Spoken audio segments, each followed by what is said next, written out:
Land titling act గురించి గోబల్ ప్రచారం చేయడం జరిగింది. అయితే ప్రజలు అట్టడుగున మరి గ్రామ స్థాయిలో ఉన్నటువంటి ప్రజలు కానీ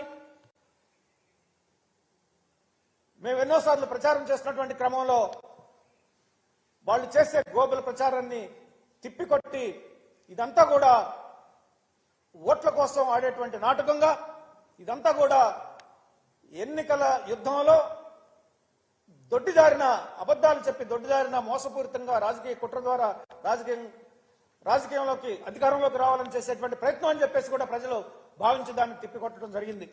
ఇవాళ కళ్ళగంటా ఉన్నారు కూటమి. ఇదిగో మేము ల్యాండ్ టైటిలింగ్ యాక్ట్ ద్వారా ప్రజలందరూ భయపడిపోయి మాకు ఓట్లు వేశారు, ఉద్యోగస్తులందరూ కూడా మాకు ఓట్లు వేశారు. ఉద్యోగస్తులు అంటే జగన్మోహన్ రెడ్డి గారి పరిపాలనలో దాదాపు 5 లక్షల ఉద్యోగాలు గత 5 ఏళ్లుగా కొత్త ఉద్యోగాలు వచ్చాయి. ఇటు సచివాలయ ఉద్యోగాలు 1,30,000 కానీ, లేదు వాలంటరీ వ్యవస్థ ద్వారా వచ్చినటువంటి ఉద్యోగాలే కానీ, మిగతా అన్ని రకాలుగా అన్ని రంగాల్లో అభివృద్ధి వల్ల వచ్చిన ఉద్యోగాలే మొత్తం 5 లక్షల ఉద్యోగాలు, కొత్త ఉద్యోగాలు జగన్మోహన్ రెడ్డి గారి పరిపాలన వస్తే వాళ్ళందరూ కూడా విశ్వాసంతో కృతజ్ఞతా భావంతో వైసీపీ పార్టీకి ఓట్లు వేస్తే ఉద్యోగస్తులందరూ కూడా వ్యతిరేకంగా చేశారు అని చెప్పేసి ఒక ప్రచారం మొదలు పెడతా ఉన్నారు.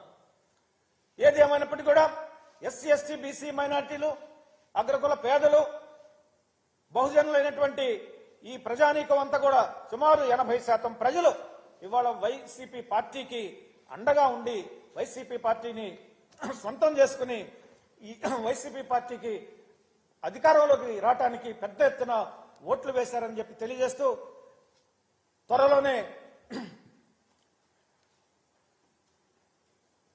మరొకసారి ఈ రాష్ట్రం అభివృద్ధిలో సంక్షేమంలో దూసుకుపోవటానికి మరొకసారి జగన్మోహన్ రెడ్డి గారు ముఖ్యమంత్రి కాబోతున్నారని తెలియజేస్తూ ఓట్లు వేసినటువంటి బహుజనులందరికీ కూడా పార్టీ తరఫున నిండు కృతజ్ఞత వందనాలు తెలియజేస్తూ సెలవు తీసుకుంటున్నాను. Thank you.